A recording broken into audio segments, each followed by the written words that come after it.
With the year nearly up, it's time to round up what we've loved the most, and to save you having to watch the same thing over and over again, I'm going to be bringing you the apps, and if you want to know the best tech in general, then check out my buddy Matt. He's going to have a pretty sweet roundup, and he's also done smartphones. All right, let's get started.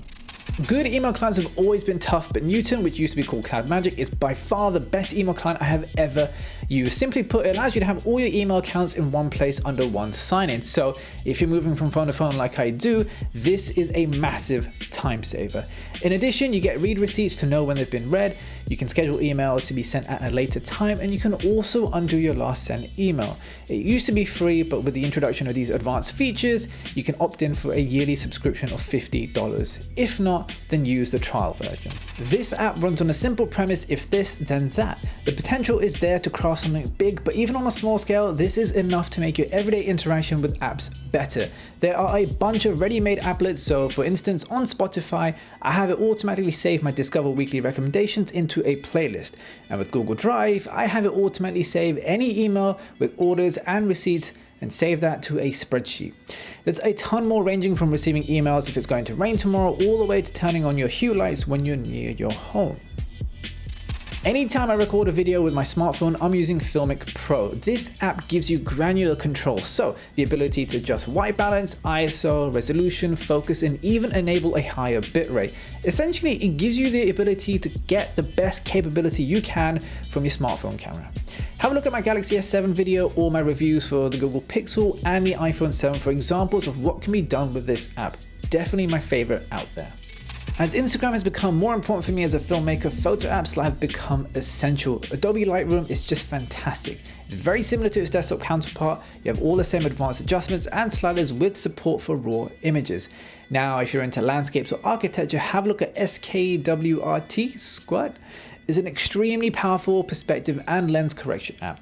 It's amazing that something like this can exist on a phone because the number of adjustments you can make are just great.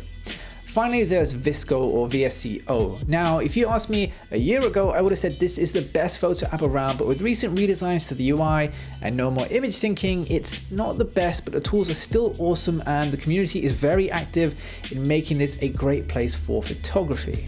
Finally, Pocketcasts. I always have something playing, whether it's music or catching up with a podcast, and quite frankly, there isn't a better app on either platform. But this is my favorite app. Yeah? You want to tell everyone about it? Okay, why not? Everyone, this is Sophie. Look, I even have a platform for you. All right, have fun. Thank you. Okay, the biggest thing I love about this app is being able to sync all my podcasts. Every time I change phone or use my tablet, all I need to do is log on and hey presto, everything is ready to go. I also love the next up feature. All I have to do is select it, add it to my list, and I'm set for the next couple of hours. I also like the trim silence feature, which cuts out all of the silence, and also the auto delete. So once you've listened to it, it's gone. These are small details, but ones that make it so much better than other apps. It may not seem like much of an app, but Google Rewards has helped fund a lot of my recent app purchases. Answering questions about places you've recently been or even videos you've recently watched. Ash, I'm looking at you.